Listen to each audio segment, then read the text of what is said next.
Josué no tamponente, seu Deus o exultou. Caiu pra levantar, o seu povo fez subir. Para qual direção cada um devia ir? Fato verídico, notório, apreensivo. No caminhar de Deus sempre ofensivo. Não tava lá, não, mas se liga então. 7 voltas foram dadas, o inimigo envergonhado sim. Bastou um grito, muito bonito, boom. A muralha caiu.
Quanto tempo falta?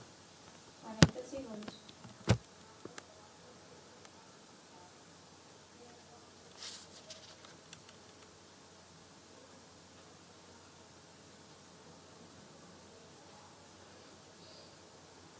Tá não, já está ao vivo. A paz do Senhor, meus amados irmãos, é com alegria que nós estamos começando mais uma edição da nossa EBD e gostaria de agradecer a Deus pelo carinho da sua companhia.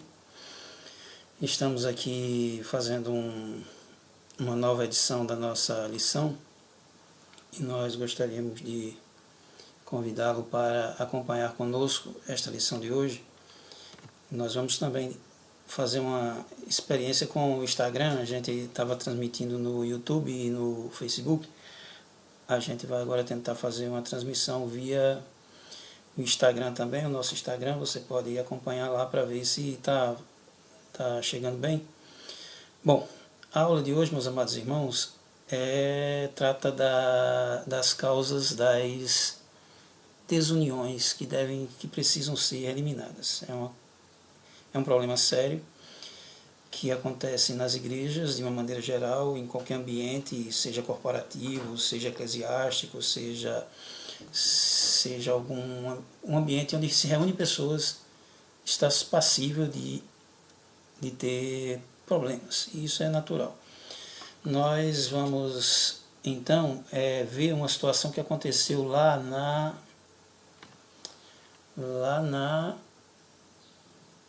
em Neemias, quando ele estava reconstruindo os muros, e ele detecta uma situação bastante desagradável, e a gente vai ver o que está acontecendo. Vamos lá. Bom,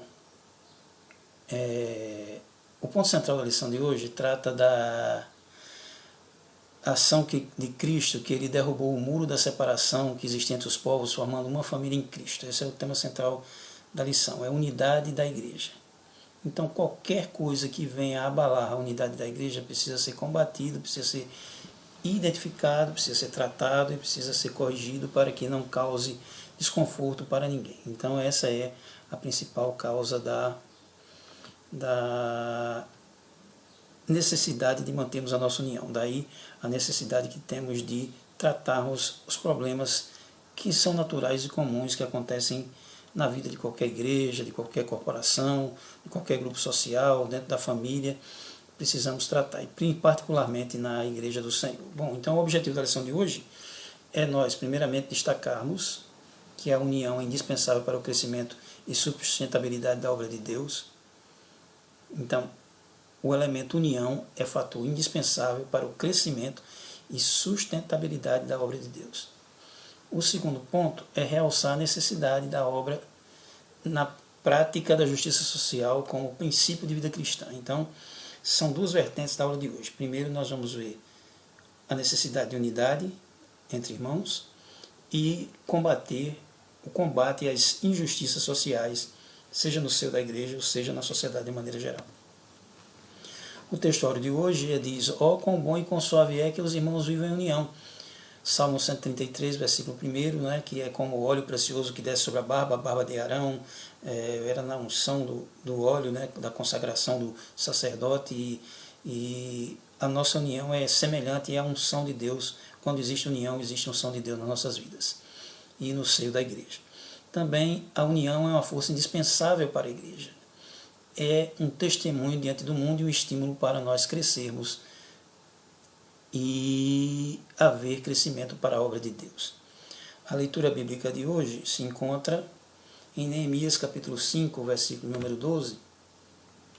Nós vamos aqui pedir aos irmãos que abram suas Bíblias, abram seu smartphone, seu celular, ou mesmo sua Bíblia analógica, que eu chamo, que é a Bíblia de papel, e vamos acompanhar a leitura que se encontra em Neemias capítulo 5, versos 1 ao 12. Diz assim a palavra do Senhor em Neemias capítulo 5, versos 1 ao 12. Foi, porém, grande o clamor do povo e de suas mulheres contra os judeus, seus irmãos, porque havia quem dizia: nós, nossos filhos e nossas filhas, somos muitos, então tomemos trigo para que comamos e vivamos. Também havia quem dizia: as nossas terras, as nossas vinhas, as nossas casas, empenhamos para tomarmos trigo nesta fome. Também havia quem dizia: tomamos emprestado dinheiro até para pagar o tributo do rei sobre as terras e as nossas vinhas. Agora, pois, a nossa carne é como a carne de nossos irmãos, e os nossos filhos como seus filhos, e eis que sujeitamos nossos filhos e nossas filhas para serem servos. E até algumas de nossas filhas são sujeitas, até que já não estão no poder das nossas mãos, e outros têm as nossas terras e as nossas vinhas. Ouvindo eu, pois, o clamor e estas palavras, muito me indignei e considerei consigo mesmo no meu coração. Desejei com os nobres e com os magistrados, e disse-lhes: sois usurários, e convoqueis entre eles uma grande assembleia, e disse-lhes: nos resgatamos os judeus, nossos irmãos, que foram vendidos das nações, segundo as nossas posses, e vós outra vez venderias aos vossos irmãos, ou vendericiam a nós? Então se calaram e não acharam como responder. Disse mais: não é bom o que fazeis, porventura não andareis no temor do nosso Deus, por causa do opróbrio das nações, os nossos inimigos? Também eu, meus irmãos, meus servos, a juros lhe temos emprestado dinheiro e trigo. Deixemos este ganho, restituí-lhes hoje, vos peço, as suas terras, as suas vinhas, os seus olivais, as suas casas, como também a 100ª parte do dinheiro, do trigo, do mosto, do azeite que vós exigis deles. Então disseram: restituiremos e nada procuraremos dele, e faremos assim como vocês dizem. Então chamei os sacerdotes e os fiz jurar que farei conforme esta palavra. Também sacudi as minhas vestes e disse: assim sacuda também Deus o homem da sua casa e do seu trabalho, que não confirmar esta palavra, e assim seja sacudido e vazio. E toda a congregação disse amém, e louvaram o Senhor, e o povo fez conforme esta palavra. Muito bem, meus irmãos. Então, o que é que nós aprendemos desse texto? Esse texto é um chamado texto parentético, ou seja, ele está como se estivesse entre parênteses. Quando a gente fala entre parênteses, é porque a gente quer realçar alguma coisa, não é, entre um assunto e outro. A gente destacar uma coisa, seria um apêndice, seria algo a mais explicativo entre um assunto e outro. E nesse intervalo do capítulo 4 para o capítulo 6, o capítulo 5, ele é um parêntese na história da narrativa da reconstrução dos muros de Jerusalém. E assim nós vemos aqui que esse texto ele trata de alguns assuntos importantes e tem algumas palavras-chave nesse texto. O que são palavras-chave? São palavras que nós encontramos com maior frequência em um texto, em um artigo, para que a gente possa realçar, não é, a leitura e buscar na leitura essas palavras, porque elas é quem trazem o eixo central do estudo, do artigo, da publicação daquilo que a gente quer tratar. Então, as palavras-chave de hoje tratam de igreja, união, justiça social e atitude. Bom, a união do povo de Deus. O comentarista, o missionário Eurico Bergsten, dessa lição, que é uma boa lição, é uma lição maravilhosa, edificante, ele diz assim: um mesmo povo estava adorando ao mesmo Deus. Um mesmo povo desfrutavam do início do despertamento promovido por Ciro. E o mesmo povo trabalhava unido na restauração de Jerusalém. Então o que aconteceu? O povo veio cativo lá da Babilônia, se instalou junto com aqueles que já estavam lá, e eles restabeleceram o altar do Senhor, restabeleceram o templo do Senhor, foi reconstruído, os muros estavam sendo reconstruídos, e eles estavam também, e todos unidos adorando a Deus, e também houve uma necessidade de quê? E também trabalhar a respeito da unidade em relação à construção dos muros, quando eles disseram: nós estamos apartados uns dos outros, vamos trabalhar mais coesos, mais unidos, e fato é que em 52 dias eles reconstruíram o templo. E tudo estava bem, não é? Aparentemente estava bem, mas os problemas sociais não tinham sumido, porque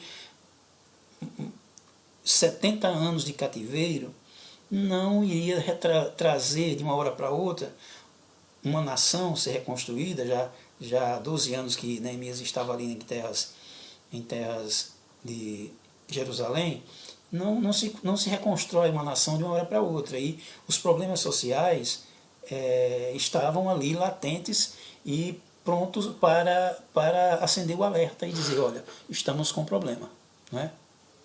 Houston, temos um problema. Então, foi isso que falaram lá na viagem da nave Apollo, quando foi para a Lua. Então, ali tinha um problema. E que problema era esse?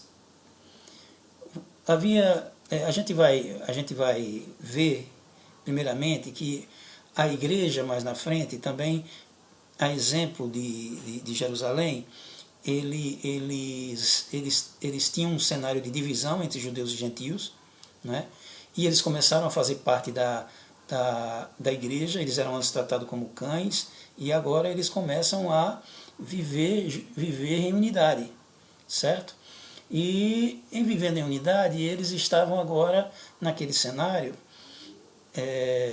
de uma certa rejeição por parte dos judeus no cenário da igreja que estava se formando, porque a princípio os judeus achavam que, mesmo se convertendo ao cristianismo, o cristianismo ainda tinha uma base que precisava ser atendida pelos gentios, que seria a circuncisão, a prática de algumas coisas da lei, e aí esse era o cenário, mas o cenário da unidade diz assim, que assim já não somos mais estrangeiros nem forasteiros, os gentios, mas concidadãos dos santos e da família de Deus, porque em Cristo Jesus nem a circuncisão nem a incircuncisão tem virtude alguma, mas sim o ser uma nova criatura. Então aqui agora Paulo destaca a necessidade de sermos uma criatura, um só povo, um só corpo, um só batismo, uma só fé.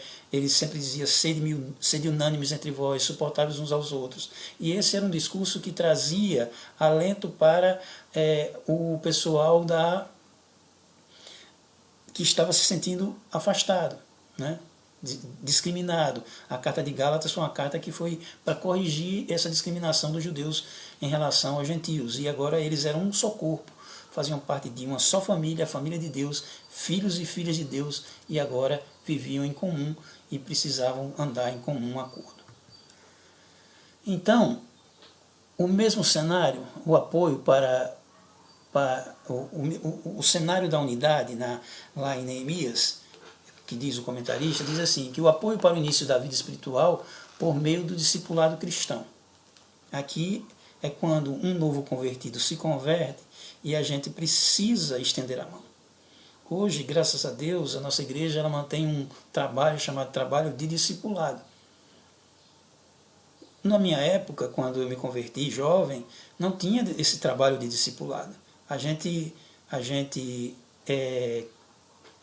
aceitava Jesus e alguns irmãos, né, aqueles mais próximos, aqueles que tinham aquele dom, né, de acolher, de abraçar, de trazer o acolhimento para esse novo convertido, eles se aproximavam da gente, falavam com a gente, orientavam a gente, às vezes até pegava a gente em casa, ensinava a gente acerca dos ritos da igreja, nos discipulava, e assim nós precisamos do discipulado cristão, né? A Bíblia disse, ide ensinar e fazer discípulos em todas as nações, né? E assim foi o ensinamento de Cristo, e a igreja passou por todo esse processo e sobreviveu graças a essa unidade promovida pelo discipulado cristão. Então, o Salmo 133 diz, quão bom e quão maravilhoso é que os irmãos vivam em união. Ô irmãos, como é bom a gente como é ruim viver intrigado, né? Você já ficou intrigado de alguém? Né? Eu só tenho um irmão e às vezes eu brigava com meu irmão e às vezes quando eu ficava intrigado com ele ia para um lado e eu para outro, e daqui a pouco, com 5 minutos, 10 minutos, eu precisava fazer as pazes com ele de novo, porque a gente queria brincar, a gente queria conviver como irmãos, e assim nós precisamos estar sempre juntos, reunidos em um só propósito. Muito bem. Então, precisamos levar as cargas uns dos outros, diz Gálatas 2:5, né? Precisamos levar as cargas uns dos outros. Precisamos compartilhar das nossas dores. Nessas épocas de pandemia, nessas épocas de isolamento social, tem pessoas que estão precisando de você, precisando de um telefonema seu, de um acolhimento seu, de um consolo da sua parte, uma palavra que você tiver da parte de Deus.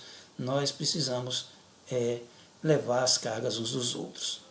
Também até ajudar e socorrer nessas horas de necessidade, seja até material e muitas vezes material, né?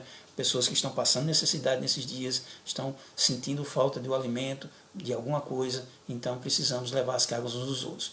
A união, diz o autor, produz fortaleza. Por quê? Porque lá em Eclesiastes 3 diz assim, 4:12 diz que o cordão de 3 dobras é mais forte do que o de 2 dobras, certo? E nós somos um só corpo em Cristo Jesus e precisamos estar unidos em Cristo Jesus. Bom, a unidade na diversidade, nós vamos ver agora, porque assim como um corpo, ele tem muitos membros, deixa eu ajeitar aqui,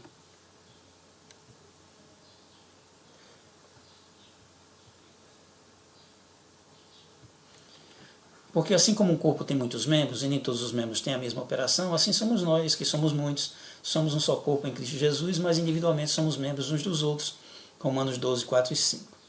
E também porque assim como o corpo é um e tem muitos membros, e todos os membros sendo muitos são só um corpo, assim é Cristo também. É a unidade na diversidade. Deus respeita essa diversidade. Deus respeita essa maneira de pensar contrário. Certo? Então, e mesmo nós sendo diferentes, individualmente nós somos membros uns dos outros. Não tem como. Né? Então, nós estamos ligados. O meu pé não pode andar sozinho, a mão não pode andar sozinha, a cabeça não pode pensar sozinha. Então, nós somos membros uns dos outros. Claro, diz a Bíblia aqui, ela respeitando as individualidades. Né? Somos um só corpo em Cristo, mas individualmente somos membros uns dos outros. Certo? Eu dependo de você, você depende de mim. Nós dependemos de Cristo. E assim nós caminhamos. Bom, só que a unidade da igreja, a unidade de um grupo social, e aqui no caso a unidade de Israel, na reconstrução dos muros, ela sofreu ataques. Né? A reconstrução dos muros sofreu grandes ataques. Primeiro, oposição externa. Né? Tobias, governador Tobias e Sambalá, governador de Samaria, e Gesem, o arábio, eles se reuniram para tentar desestimular a ideia da reconstrução dos muros, tentaram de todas as formas, tentaram fazer aliança política, tentaram fazer ameaças, disseminaram boatos, subornaram profetas, fizeram tudo que eles estavam à mão deles para eles fazerem, eles tentaram fazer para quê? Para que a obra do Senhor não seguisse adiante. É o inimigo externo. A gente estudou isso semana passada que a nossa luta não é contra a carne nem contra o sangue, mas contra os principados, contra as potestades, contra as hostes espirituais da maldade nos lugares celestiais em Cristo Jesus. Então, a gente precisa o quê? Ter cuidado para que a gente possa estar de olho no inimigo, vigiar e orar, porque o inimigo brada, né, como um leão ao derredor, buscando a quem possa tragar. Temos um inimigo externo. Mas, por incrível que pareça, dentro das fileiras de Israel, dentro do grupo, dentro da comunidade, dentro da tribo, dentro da família de Israel, dentro do povo de Israel, também tinha um problema interno. Esses também são difíceis de lidar. Não é? São os problemas dentro do seio do grupo, da comunidade. E que problema era está acontecendo? Vamos ver. Era a injustiça social. Olha o que estava acontecendo. Neemias 5:1. Foi, porém, grande o clamor do povo e de suas mulheres contra os judeus, seus irmãos. Então, foi grande o clamor do povo contra os judeus e contra seus irmãos por conta de quê? Vamos abrir nossas Bíblias aí, Neemias, capítulo 5, verso 2, diz assim: por quê? Porque havia quem dizia, com nossos filhos e nossas filhas, nós somos muitos, tomemos trigo para que comamos e vivamos. Também havia quem dizia, as nossas terras, nossas vinhas, as nossas casas empenhamos para tomarmos trigo nesta fome. Então, o primeiro grande problema era fome. O povo lá dentro estava passando fome. E estava acontecendo um grande problema de injustiça social. Mas por que estava acontecendo injustiça social?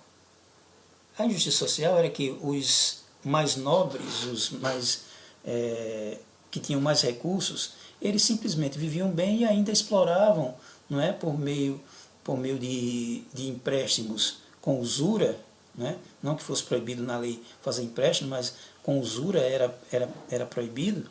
E aí houve um grande desajuste social, uma grande desigualdade social. E, por incrível que pareça, nas grandes crises, essas injustiças sociais são acentuadas. Elas são aumentadas. Surge a ameaça da unidade por meio da injustiça social cometida dentro do povo. E assim, todo governante, ele precisa, então, e levaram esse problema para Neemias, a gente vai estudar daqui a pouco. Levaram esse problema para Neemias, e Neemias teve que resolver. Hoje os governantes estão vivendo uma grande crise, talvez a maior que já passou que eu já passei na minha vida. Eu já passei por Plano Cruzado, Plano Bresser, que mais? Foi tanta coisa, mas teve mês que a inflação chegou a 80%. Você que é novo nunca acompanhou isso, né? Mas a injustiça social se acentua ainda mais nos momentos de crise. É nos momentos de crise que a injustiça social se destaca mais, certo? As desigualdades se acentuam, elas se mostram maior. Então, como então um gestor público resolve essa situação? Como é que o gestor consegue resolver isso? Bom, ele precisa implementar políticas públicas a fim de amenizar as desigualdades. Ele não vai resolver o problema da humanidade, mas ele vai aplacar e amenizar por meio de aplicação de políticas públicas. Então, o que são políticas públicas? Uma política pública é a soma das atividades dos governos que agem diretamente ou através de delegação e que influenciam a vida dos cidadãos. Um conceito mais prático desse autor, chamado Die, ele diz assim, sintetiza a definição dele como o que é que o governo escolhe fazer ou não fazer. Por quê? Porque as dotações orçamentárias, porque os orçamentos são limitados e as pessoas precisam, os governantes precisam estabelecer prioridades para implementar ações que possam amenizar os problemas das pessoas. E para isso eles precisam atender os diferentes grupos, é por isso que não é fácil governar. Né? Graças a Deus que Deus não me chamou para isso, né? Para ser político, nem para ser governador, nem para ser muito menos presidente, ou para ser senador. Por quê? Porque o gestor, principalmente do executivo, ele tem que lidar com os problemas sociais e também esses problemas sociais, há conflitos de interesses nos diversos grupos sociais que estão subordinados, que convivem nesse espectro social. Os atores sociais são diversos. Tem empresários, tem latifundiários, tem a classe média, tem professores, tem servidores públicos, tem a classe de trabalhadores da iniciativa privada, tem as milhares e milhões de desempregados, e aí? Quão difícil e desafiador é implementar uma política pública? Então, os autores que nós apresentamos aí, Manny e Tauning, eles identificam o ciclo das políticas públicas. Como é um ciclo de uma política pública? E Neemias não tinha curso da FGV, não tinha curso de MBA em administração nem em gestão, mas ele seguiu esses passos aí que hoje, há centenas de anos depois, é que os mestres, né, os acadêmicos levantaram como ideal para implementação e funcionamento das políticas públicas. Então, um deles foi o quê? A identificação do problema. Neemias identificou o problema. Formulação de alternativas de solução, no momento em que são elaboradas e negociadas as possíveis alternativas de ação para o enfrentamento do problema. Tomada de decisão, formulação de políticas propriamente ditas, né? Aí você analisa o problema, formula a solução, toma a decisão, né? Implementa agora, executa as ações e depois termina as ações com a avaliação dos resultados, né? Com os indicadores, para que possa resultar em uma nova política ou um reajuste naquela política que ele implementou. Certo? Há uma questão interessante que eu gostaria de destacar também, é que o efeito das políticas públicas, ele influencia no indicador, um dos indicadores maiores que é medido hoje é o Índice de Desenvolvimento Humano. O que é o Índice de Desenvolvimento Humano? Não é? Ele representa um indicador social, não é? que apresenta como um método alternativo às medidas de desenvolvimento. Antigamente, quando ia dizer que um país era desenvolvido, e normalmente através do PIB, né, do Produto Interno Bruto, e da renda per capita. Mas aí a Organização das Nações Unidas, a partir de 1990, ela adotou o Índice de Desenvolvimento Humano, que alia esses 3 indicadores. Renda, longevidade, e aí tem todos os indicadores que promovem a longevidade, indicadores de saúde, de bem-estar, e também educação, que é um fator de índice de desenvolvimento humano. Educação nas diversas faixas de educação. Certo? Então, os indicadores de desenvolvimento humano, eles mostram, né, que para viver a vida que as pessoas desejam, as pessoas precisam de pelo menos ter a possibilidade de levar uma vida longa e saudável, que é a longevidade, é um indicador, ter acesso ao conhecimento, que é a educação, e a oportunidade de desfrutar um padrão de vida digno com renda. Bom, então esse é o IDH, que chama, acho que vocês já ouviram falar, não é? O IDH é o Índice de Desenvolvimento Humano, o Brasil possui um IDH de 0,699 e atualmente ocupa o 73º lugar no ranking mundial, na escala que varia de 0 a 1. Esta escala também é usada para aferir o IDH em estados e municípios brasileiros de acordo com os dados do censo. A composição do Índice de Desenvolvimento Humano dos países são esses 3 eixos: educação, longevidade e renda, só que lá fora eles usam outros indicadores. Para os países e para os municípios, eles usam as mesmas 3 faixas, mas com os indicadores locais, tanto a nível de estado como de município, certo? Então varia de 0 a 1, onde tem os índices muito baixo, baixo, médio, alto e muito alto, né? Que corresponde, o Brasil está no nível médio de índice de desenvolvimento humano. Bom, então vamos ver o que foi que Neemias fez. Ele implementou uma política pública dada por Deus, inspirada por Deus. Ele era um homem de oração, ele sempre orava, sempre buscava a Deus, e a crise que foi instalada já existia. Neemias era o governador de Israel quando do cativeiro voltaram e se estabeleceram em Jerusalém. Neemias já estava há 12 anos lá. A crise já existia antes da chegada de Neemias. Quando Neemias está lá no palácio, Neemias 1:3, ele recebe a notícia de que os filhos de Israel estavam, né, passando, os que ficaram lá em Jerusalém, estavam passando bastante necessidades, estavam sofrendo, estavam passando grandes aflições. Neemias já sabia mais ou menos o que estava acontecendo, certo? E Neemias vem, não é? E ele comanda as construções, né, dos muros. Em 52 dias eles conseguem reparar os muros, só que o que acontece? Acontece que existia uma crise, certo? E qual era essa crise? Foi, porém, grande. A crise já existia, né? Só que agora começou a alcançar os ouvidos das autoridades. Foi, porém, grande o clamor do povo e suas mulheres contra os judeus, seus irmãos. Então estava acontecendo um problema dentro do seio da comunidade. Um grande clamor. Por quê? Por conta da fome. Para tomarmos trigo nesta fome. Em primeiro lugar, uma grande fome. Tinha gente passando fome. E tinha gente que não estava passando fome. Não é? Então, em primeiro lugar, a fome.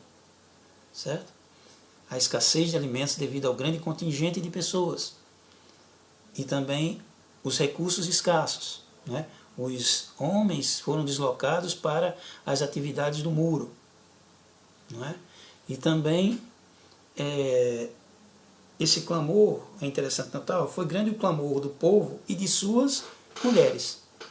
Aqui eu gostaria de ressaltar o papel importante das mulheres. Por quê? Porque uma mulher, normalmente, ela só traz a reclamação de uma necessidade para o seu marido na última instância. Não é? Normalmente aquelas mulheres que vivem no ambiente de casa, do lar, ou mesmo aquelas que trabalham, mas também comandam seus lares, elas só levam o problema para o marido quando elas não têm a mínima mais condição de resolver. A maioria sim. E tudo elas faziam para contornar aquela situação. Só que agora o clamor estava partindo das mulheres. Quer dizer, quando uma mulher começa a reclamar da situação que estavam passando, é porque a situação estava insuportável. Todos os recursos dela já tinham se esgotado. E agora ela estava querendo resolver a situação. Estão entendendo? Então, como resolver essa situação? A crise já existia, escassez de alimentos, não é? E olha o que estava acontecendo. Havia quem dizia: com nossos filhos e nossas filhas somos muitos, pelo que tomemos trigo para que comamos e vivamos. Também havia quem dizia: as nossas terras, as nossas vinhas, as nossas casas empenhamos para tomarmos tributo, para tomarmos trigo nessa fome. A fome estava tão grande que as próprias casas dos judeus, dos mais pobres, e até mesmo as suas vinhas estavam sendo hipotecadas. Estavam tomando empréstimos para comer. Certo? As casas estavam sendo hipotecadas a quem? Aos mais ricos.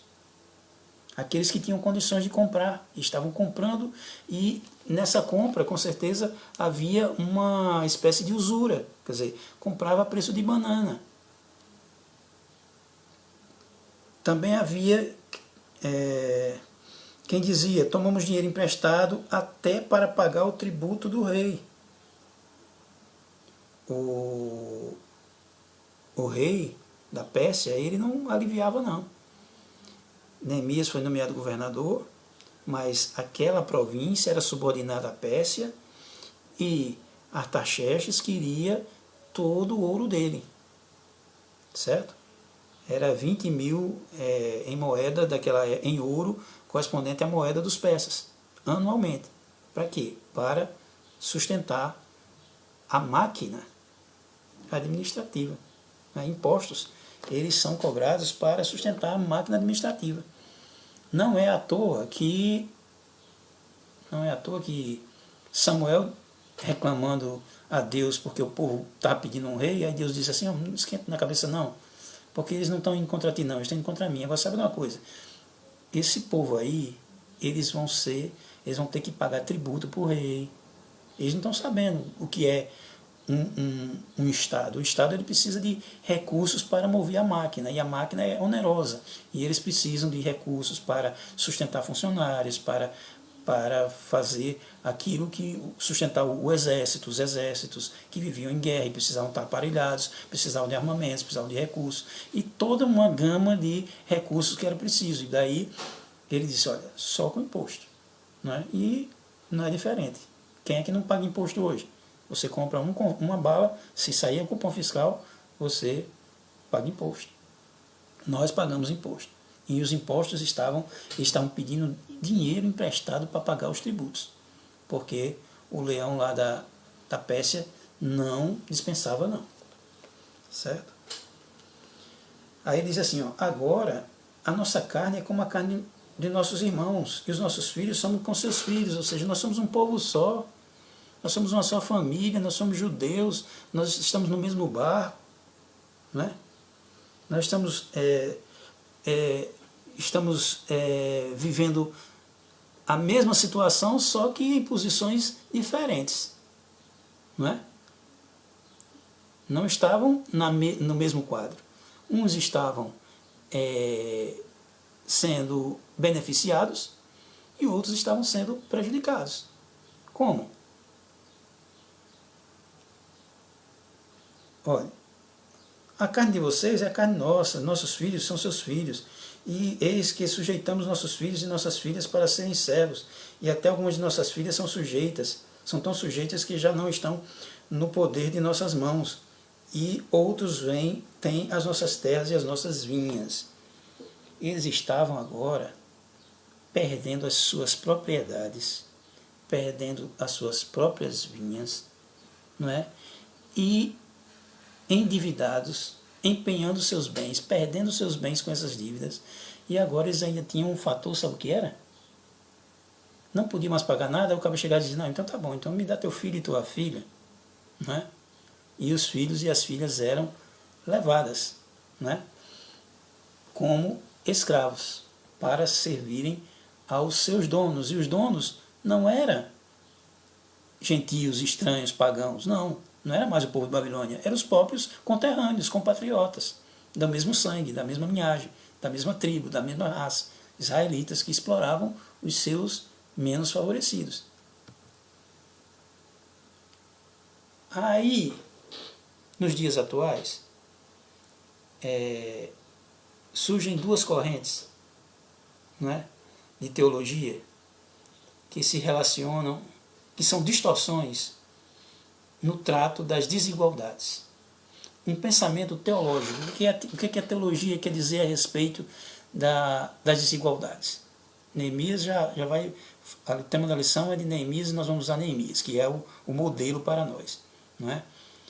Mas existem distorções no trato das desigualdades dentro do ambiente de religião.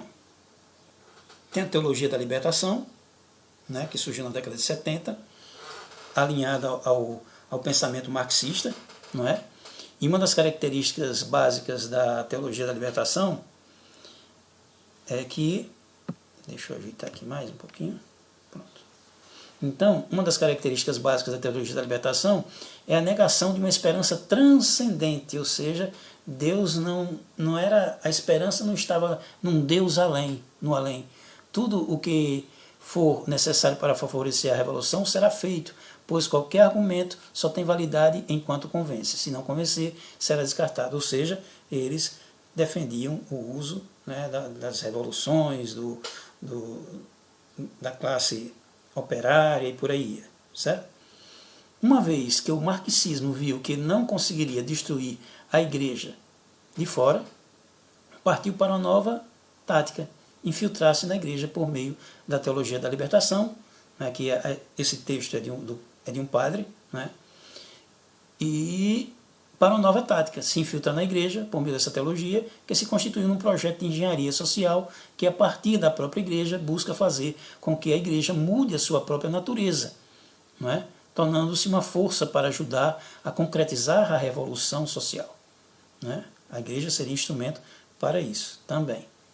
A tentativa de fazer com que o cristianismo deixe de ser visto como um acontecimento e passe a ser visto como uma realidade mental.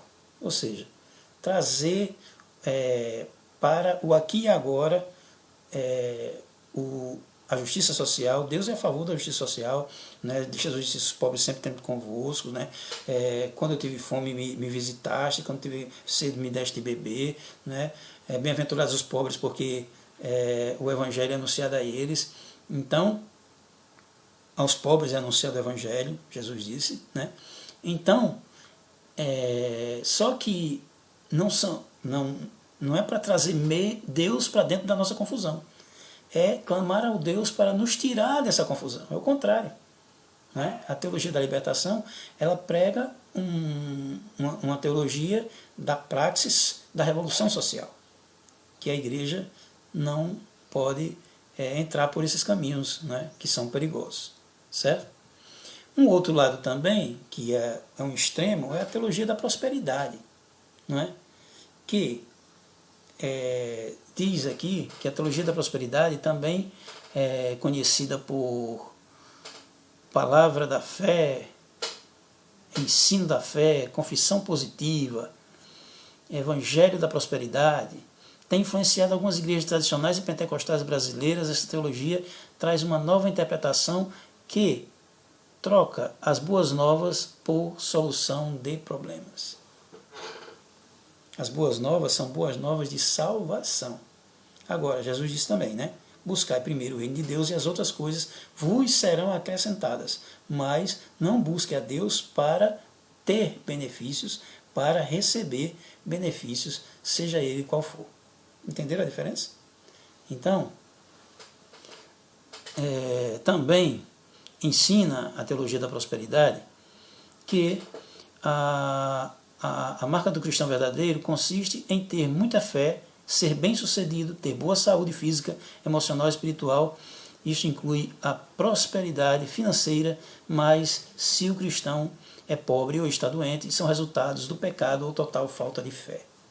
Meu irmão, isso aí fere completamente a palavra de Deus. Não tem nem como a gente discutir isso, não é? Nesse aspecto, a teologia da prosperidade tem atraído grande número de pessoas que passam por estas dificuldades, mas para receber essas bênçãos, inclusive a financeira, muitas vezes o cristão tem que ofertar na igreja para recebê-los em forma de barganha. Não que a oferta na igreja seja pecado, pelo contrário, precisamos ofertar para contribuir para a manutenção do trabalho do Senhor. Só que aquele toma lá da cá, aquela corrente, aquele lencinho, aquela água santa, aquele óleo santo que vem, que é comprado e que é vendido, isso aí são distorções no trato das desigualdades sociais, né? Não se resolve dessa forma, nem com a teologia da libertação, não é? Abraçando os preceitos marxistas de uma revolução social, não é? Nem por meio da teologia da prosperidade, que promete, como a Bíblia diz, né? Se confiarmos e buscarmos Jesus, a Deus, somente nessa vida nós seremos os homens mais miseráveis da terra, porque precisamos olhar para o porvir, a esperança do porvir, é claro, Deus da bênção, Ele nos abençoa, né? Em consequência da nossa fidelidade, da nossa harmonia com Ele, tá certo? Bom, um outro aspecto que eu gostaria de tratar hoje é a ética protestante e o espírito do capitalismo, que foi um livro escrito pelo sociólogo alemão Max Weber, não é? Ele identificou na cultura da reforma protestante, principalmente no movimento calvinista, ele identificou que o bom proveito do tempo, evitando a ociosidade, cujo desperdício é o mais funesto dos pecados. Ou seja, o que estava acontecendo é que ele identificou que a ética protestante, a maneira do protestante agir, não é? Remindo o tempo, aproveitando o tempo, economizando, não gastando com banalidades e futilidades, não é? Glorificando a Deus, tendo a vocação principalmente, não é? Que era um tema de Lutero, a vocação do chamado, não é? E essa vocação do chamado se traduzia também no trabalho, e aí nós somos vocacionados para trabalhar e, consequentemente, produzir, e produzindo temos recursos, e tendo recursos nós acumulamos recursos, e esses recursos servem de bênção e vai crescendo à medida que nós não gastamos e poupamos, né? Então, resumindo, a teologia da ética do espírito do capitalismo, a ética protestante ajudou muito a formação do pensamento capitalista, não é? Da Idade Média, não é? Quando o rigor ascético, né, foi dispensado, né? Quer dizer, aquela coisa de monges nos mosteiros, aquela coisa, né, foi dispensada em troca de quê? Do trabalho, né? Agora adoramos a Deus. O rigor ascético era se dedicar exclusivamente ao trabalho, porque assim o homem glorifica e exalta a Deus, e assim, em consequência, ele acumula os seus bens. Ok? Bom, o modelo de gestão de Neemias para solucionar os problemas, foi que Neemias fez. Ele fez a aplicação daquelas ações, né, de implementação de política pública. Ele implementou mesmo muito tempo antes de alguém estudar a respeito de política pública. Um modelo perfeito de gestão. Se alguém quiser ser um grande gestor, seja ele gestor de empresa, administrador, um pastor, um gerente administrativo, um chefe de equipe, um líder de equipe, um coordenador de equipe, o modelo de gestão de Neemias. Primeiro, Neemias 5:6. Vamos abrir a Bíblia? Nós já estamos encerrando, irmão.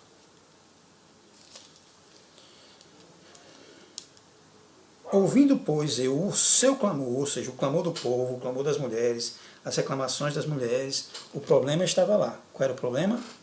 Fome, endividamento, perca das posses, né, dos seus bens, e até a perda dos filhos, da posse dos filhos, que se tinham tornado escravos. Então, esses três aspectos.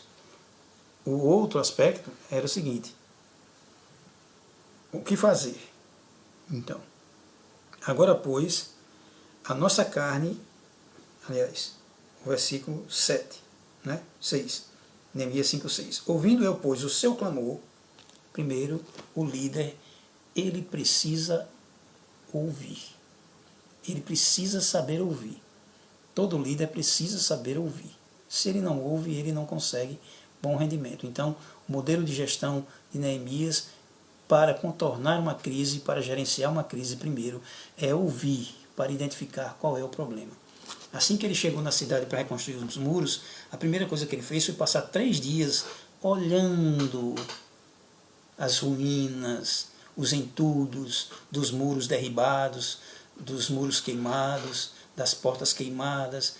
Passou 3 dias avaliando o problema para depois ir aos magistrados, ir aos líderes, aos nobres, aos sacerdotes para discutir o problema. E aqui ele primeiro escuta aquilo que estava acontecendo. Ele tomou conhecimento do problema. Esse é o primeiro passo.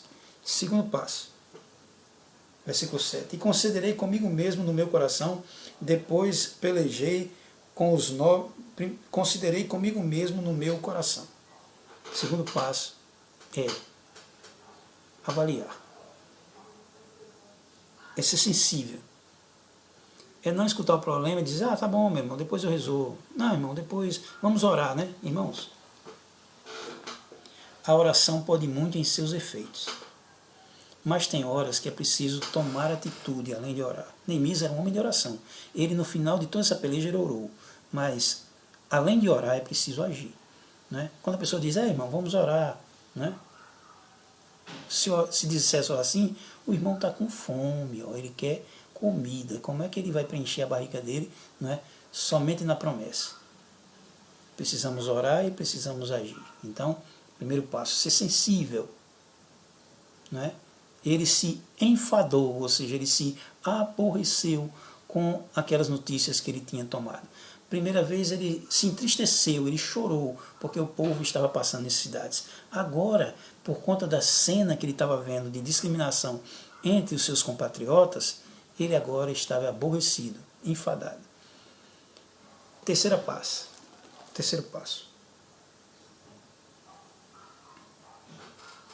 Considerou consigo mesmo no seu coração.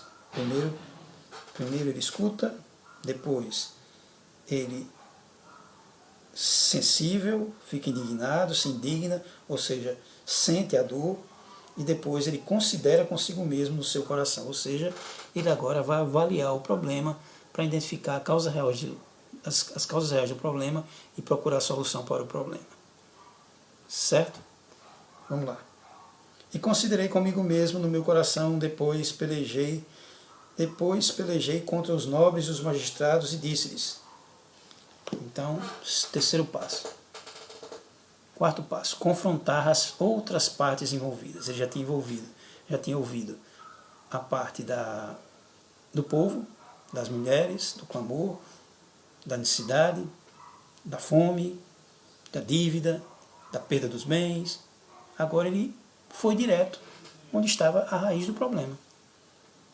Se o clamor era contra eles, ele vai agora convocar uma Assembleia Geral com os nobres. Olha aqui, ó.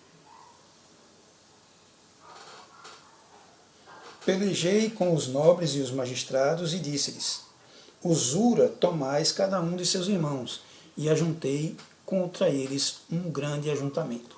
Ou seja, ele convoca uma reunião geral com os responsáveis. Ele, não, vamos aqui tomar um cafezinho comigo e resolver a situação. Certo? Os responsáveis, que eram os nobres, os magistrados, que eram a classe mais abastada. Certo? E é interessante notar, irmãos, que essa classe mais favorecida, ela, em primeiro lugar, alguns deles não ajudaram na construção. Eles se omitiram. Eles não se envolveram na construção. Certo? Outros também eram aparentados com o governador da Samaria, de Tobias, né? E naquele relacionamento eles tudo que acontecia aqui, eles passavam para lá, para eles, e vice-versa, e ali ficava tipo um fogo amigo, né?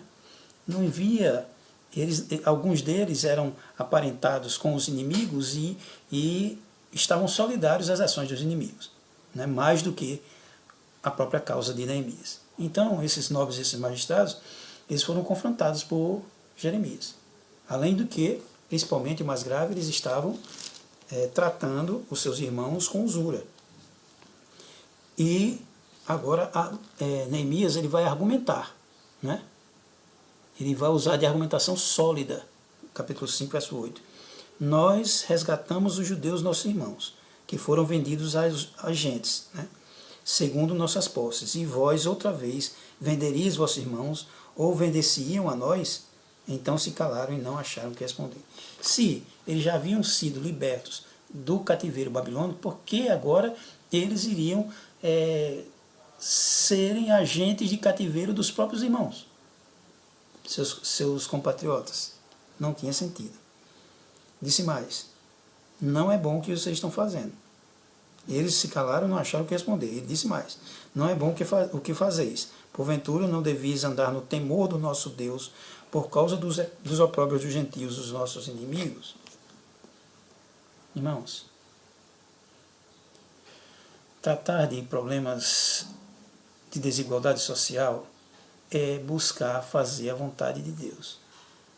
Aqui não é uma questão política, ideológica, não é de esquerda, não é de direita, não é de centro, não é de cima, não é de baixo, é cumprir os ditames do reino. É ser servo para ajudar os seus servos, os seus conservos, não é? Então, Neemias, como temente a Deus, ele exorta o povo a ter temor a Deus. E o temor a Deus é o quê? O temor a Deus não é só chega a dizer, Senhor, né, o Senhor é grande, Deus grande e tremendo, né, e somente no momento de liturgia, de adoração. Temer a Deus é também cuidar do seu semelhante, do seu próximo. E isso também é temer a Deus. Então, ele apresenta esses pontos fracos deles, né? Ele confronta os magistrados e agora ele exorta a terem temor a Deus e reconhecerem as próprias práticas. Neemias 5,10 diz: também eu, meus irmãos e meus moços, a juros temos dado dinheiro e trigo e deixemos, pois, este ganho. Ou seja, Neemias, ele mesmo se identificou com aquele problema. Há duas vertentes. Alguns teólogos dizem que realmente Neemias também praticava os empréstimos, né, às outras pessoas, fazia empréstimos às outras pessoas, ou ele aqui estava se identificando de uma maneira geral com os erros do seu povo, dos nobres e dos magistrados que faziam isso com usura, e aí ele disse, então nós vamos deixar esse negócio, vamos deixar esse assunto de lado, vamos deixar essa coisa de lado. Entenderam? Não que ele fosse agente de injustiça social, mas ele se identificava com aquele problema, com os agentes daquele problema, e dissesse, vamos deixar isso aí de lado. Certo? E, finalmente, ele faz a tomada de decisão. Ele diz assim, eu vos peço, pois, hoje, né? Ele pede, ele não exige. Interessante que o líder, ele pede, né? O líder ele não diz, eu quero que faça assim, é do meu jeito, e acabou-se. Não. O verdadeiro líder, ele diz assim, ele identifica o problema, ele confronta a situação, ele chama os responsáveis, ele diz o que está errado, o que pode melhorar e como pode melhorar. E ele manda agora a tomada de decisão dele, né, implementando essa política de ajuste da desigualdade social, e diz assim, restituam, pois, eu peço a vocês, as terras deles, as vinhas, os olivais, as casas deles, como também o 100º do dinheiro, do trigo, do mosto, do azeite, que vocês exigem deles. Até os juros ele pediu para devolverem. Não é? Por conta de quê? Da grande crise que estavam vivendo. Não é? Hoje, os grandes empresários estão negociando com os seus devedores para que haja um bom termo e assim possam receber aquilo que de direito, né? E ele diz assim, vamos lá. A outra parte é liderar pelo exemplo. Por quê? Porque diz assim, também eu, então disseram, ele pede para eles, né, que eles restituam tudo, né, as casas, as vinhas, as terras, os juros do dinheiro, do trigo, do mosto, do azeite que vocês exigiram. Aí eles se comprometem. Nós restituiremos e nada procuraremos deles. Faremos assim como você diz. Então chamaram os sacerdotes, então chamei os sacerdotes.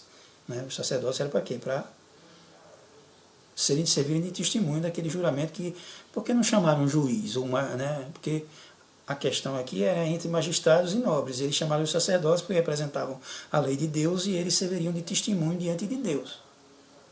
E aqui ele diz assim, ó, então chamei os sacerdotes e os fiz jurar que fariam conforme a esta palavra. Também o meu regaço sacudi e disse, assim sacuda Deus todo homem da sua casa e do seu trabalho que não cumprir esta palavra, e assim será sacudido e vazio. E toda a congregação disse amém. E louvaram ao Senhor, e o povo fez conforme esta palavra. Ou seja, se fosse hoje, Neemias teria se levantado, teria colocado a mão no bolso e teria puxado assim o forro do bolso para fora e dizendo, está vendo como eu estou liso? Está vendo como eu estou sem dinheiro? Estou sacudindo aqui, ó. Estou sacudindo aqui meus bolsos. Estou zerado. Certo? E ele diz assim, ó, da mesma maneira que eu estou sacudindo meus bolsos, que Deus sacuda todo homem da sua casa e do seu trabalho que não cumprir com essa palavra que prometeram, e assim seja sacudido e vazio aquele que não cumprir aquela orientação de Neemias de restituir aquilo que os seus concidadãos perderam. Entenderam? E todo mundo disse amém e foi uma unidade perfeita. Então,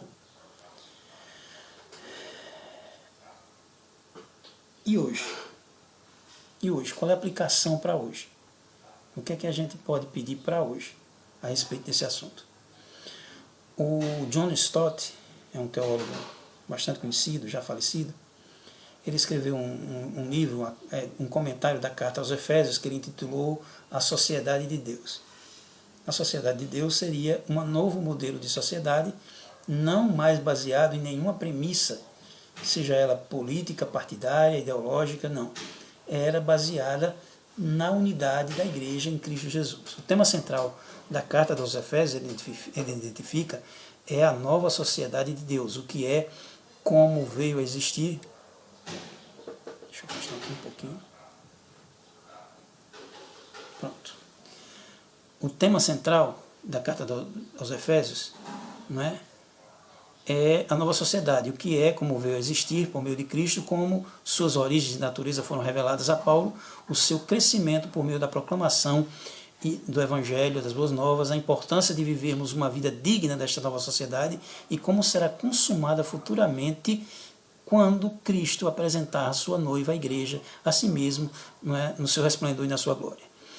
A atualidade dessa mensagem ela é óbvia, não é? A atualidade da igreja enquanto povo de Deus e uma nova comunidade em Cristo Jesus, ela é óbvia. Então, Karl Marx também escreveu acerca do novo homem e dessa nova sociedade. E milhões de pessoas captaram a visão dele e estão se dedicando à sua realização. Porém, Marx via o problema humano e a solução em termos quase que exclusivamente econômicos e humanos e até revolucionários. A nova sociedade seria a sociedade sem classes que se seguiria após a Revolução e o novo homem emergiria como resultado da sua libertação econômica.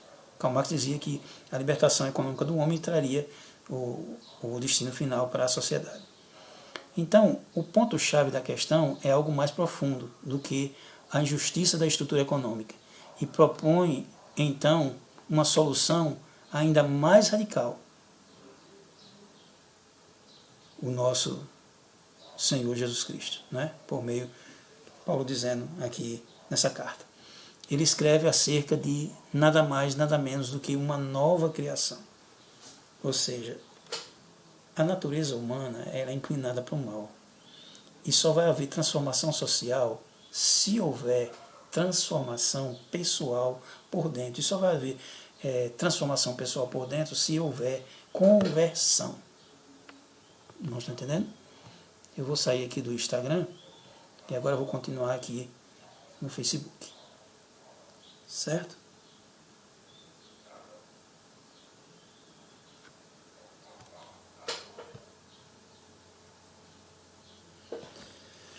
Vamos lá. Então, o ponto-chave dessa questão é essa. O homem não é a sociedade que vai mudar por conta de uma revolução social, não é por conta de uma revolução econômica, não é por pegar em armas, não é por uma ideologia política, seja ela de qual lado seja, mas é principalmente por meio de uma transformação do espírito na vida do homem, formando um novo homem e, consequentemente, esse novo homem, junto com outro novo homem, com mais um outro novo homem, com mais outro novo homem, forma uma nova sociedade, uma nova, que se chama a Igreja do Senhor, e assim as desigualdades serão amenizadas com a prática dos princípios bíblicos. As desigualdades na ótica da Bíblia, né, tem a regulamentação mosaica dos empréstimos, na lei de Moisés já previa os empréstimos, né? No sistema sacrificial de Moisés, os sacrifícios eram de acordo com as posses. Alguém matava um carneiro, né, um novilho, e outros apresentavam um pombinho. Por quê? Por conta das condições de posse, certo? E Deus respeitava essas diferenças, não é? E ajudava nessas diferenças. Há assistências nas colheitas, não é? O povo tinha direito ao resto daquilo que caía das colheitas, né, que sobrava das colheitas. Nos 6 anos de trabalho, o 7º ano era para os céus usufrutarem do fruto da terra. Né? Na perda dos bens era regulamentado também a prioridade dos pobres. Né? Jesus tinha cuidado com os pobres. Né? Mateus 11,5 diz. Vamos ver o que Mateus 11,5 diz. A gente já está encerrando. Mas vamos lá para Mateus 11,5. Mateus 11,5. Mateus 11,5. Os cegos veem, os coxos andam, os leprosos são limpos, e os surdos ouvem, os mortos são ressuscitados, e aos pobres é anunciado o quê? O Evangelho, aos pobres. Então, existia um trato particular, especial para com os pobres, por meio do anúncio das boas novas. Certo? Mateus 19:21. Isso aqui, irmãos, é o cuidado que nós precisamos ter com os menos favorecidos. Olha aqui, ó. Para aquele jovem rico, né? Se queres ser perfeito, vai, vende tudo que tens e dá a quem? Aos pobres, e terás um tesouro no céu. E vem e me segue. Certo? Atos 6, do 1 ao 3. Quando da instituição dos diáconos, surgiu justamente por quê?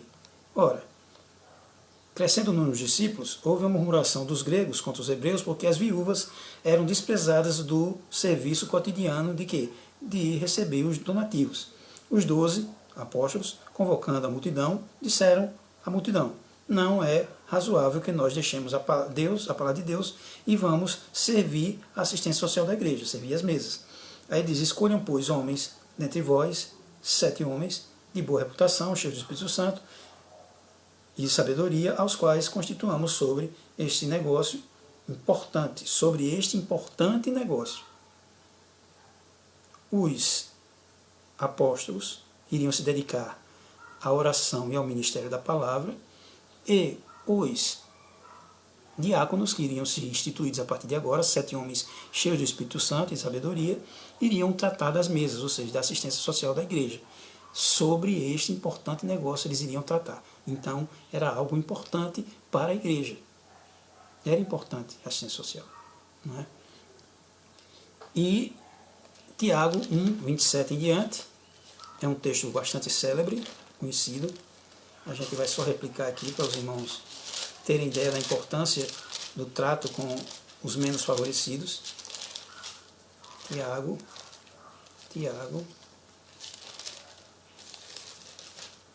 Chega, Jesus. Aqui. Pronto. Tiago 1. Vamos ver onde é que está.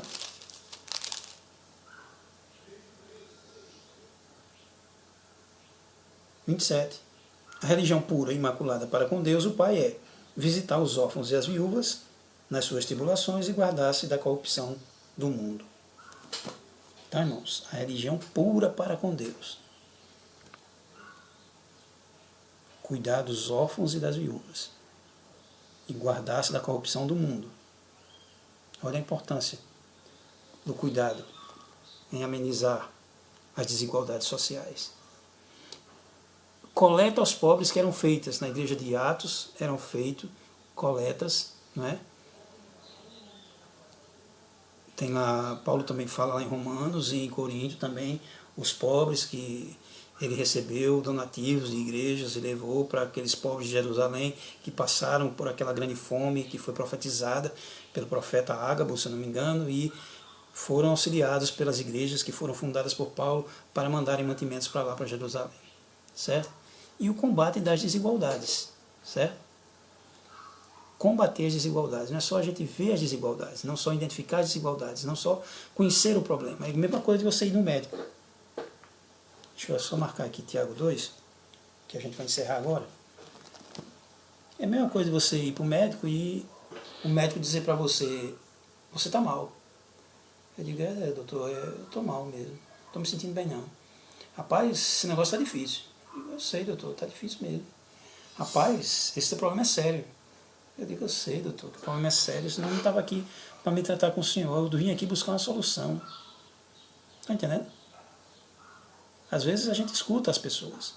Eu estou com problema, eu estou com dificuldade, estou com necessidade, é isso, aquilo, aquilo. Mas a gente, tá bom, irmão, vou orar por você. Aí cai aqui em Tiago 2, para a gente encerrar. 2, do 2 ao 19.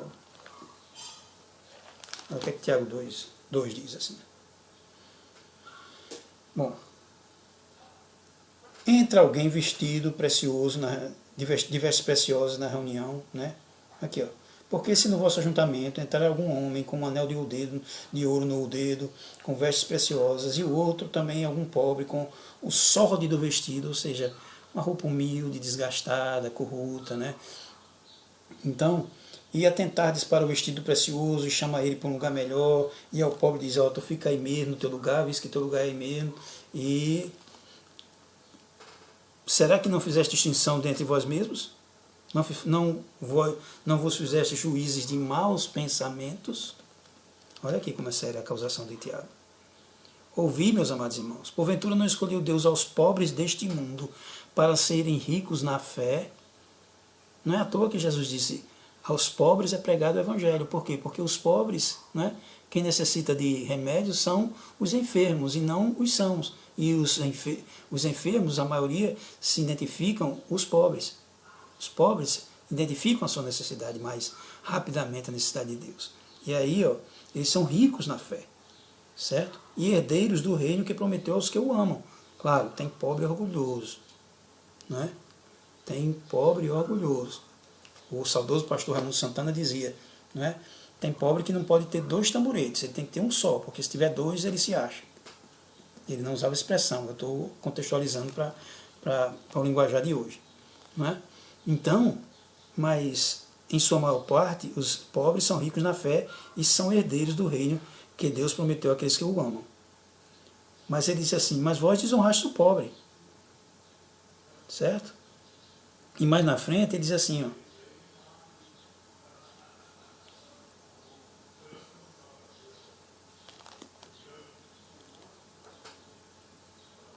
ele diz aqui, mas vós desonrastes o pobre. Por que não blasfemam eles o bom nome que sobre vós foi invocado? Todavia, se cumprirdes conforme a Escritura, a lei real, amarás ao próximo como a ti mesmo, bem fazeis, mas se fazeis acepção de pessoas, cometeis pecado. Pecado. Uma das causas dessa falta de unidade na igreja é justamente essa distinção entre, não digo em todo lugar, mas nem é genérico, mas é uma exceção, eu digo é pontual esse caso, né? É a discriminação entre aqueles que têm condições e aqueles que não têm condições, aqueles que podem e aqueles que não podem, aqueles que têm recursos e aqueles que não têm recursos. Mas em Cristo Jesus nós somos um só, né? Ainda que até igrejas são segmentadas, tem igrejas que são segmentadas, sabia? Tem igrejas que querem atender, claro, tem públicos a serem atingidos, né? A Bíblia diz que prega o evangelho a toda criatura, mas tem igrejas que são focadas na classe A, e a classe E, e a D. Ah não, os outros fazem lá. O camarada quer montar o seu ministério nos grandes centros, onde tem recursos, onde tem tecnologia, onde tem dinheiro, mas e no pé da serra? Será que nós não estamos fazendo acepção de pessoas? Será que nós estamos deixando de ir ao pé da serra, às capoeiras, às brenhas, onde ninguém quer ir? Será que aquele irmãozinho lá da casinha do pé da serra que faz um ó com uma quenga, ele também não tem direito de ouvir o evangelho? Porque aos pobres é anunciado o evangelho, mas será que hoje os pobres estão ouvindo o evangelho? Estamos indo ao encontro dessas pessoas, estamos ajudando e socorrendo essas pessoas, estamos ajudando os irmãos na fé que estão passando por necessidades nesses dias? Então, irmãos, para nós encerrarmos, a luta pela manutenção da unidade deve ser uma constante na vida da igreja, por isso que é difícil liderar. Precisamos orar pelos nossos pastores, pelos nossos dirigentes, pelos nossos líderes maiores, desde o pastor presidente até o pastor da congregação, até o líder do departamento. Por quê?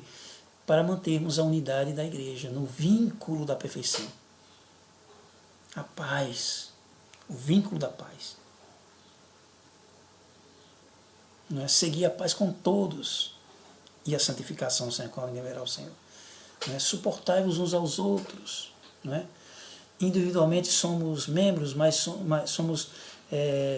também somos membros do corpo, membros uns dos outros.